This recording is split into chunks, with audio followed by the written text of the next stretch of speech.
Itinanggi ng kampo ni Manny Pacquiao ang kumakalat na balitang patuloy niyang iniinda ang matinding leg cramps. 6 na linggo bagong laban nila ni Floyd Mayweather Jr.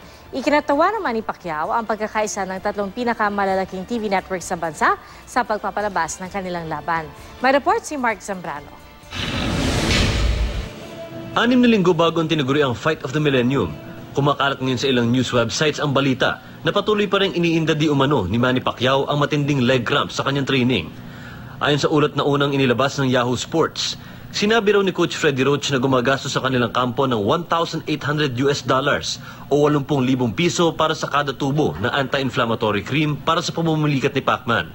Pamumulikat din daw ang dahilan kung bakit ayaw ng patakbuhin ni Roach si Manny sa matarik na Griffith Park sa Los Angeles.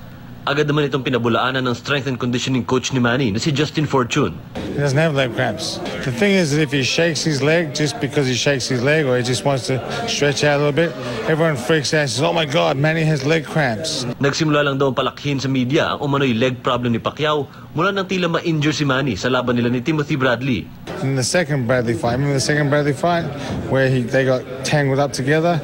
Manny got like a knee in the thigh, in the inner thigh.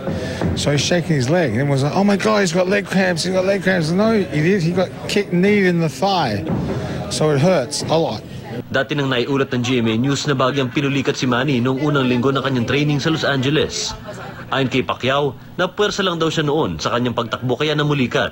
We did a scan on his calves and so forth.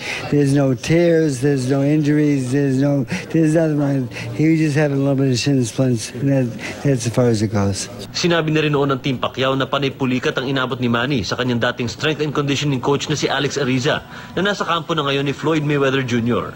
Pero may iniindamang pamumulikat o wala, tuloy pa rin sa kanyang dibdibang pagsasanay si Manny.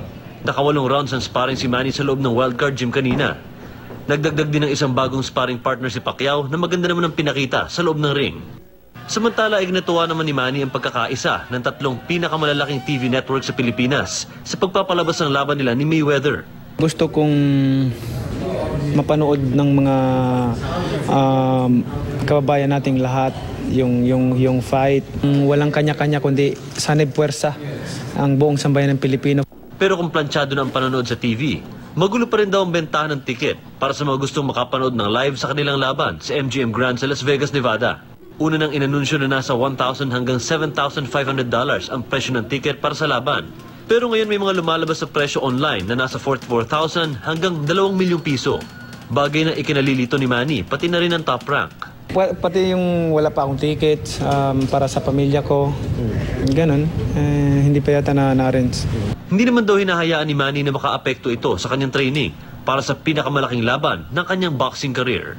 Ang focus ko sa training, importante yung training, hindi mawala yung focus natin sa training. Excited ako, walang doubt, bakit ang magduda?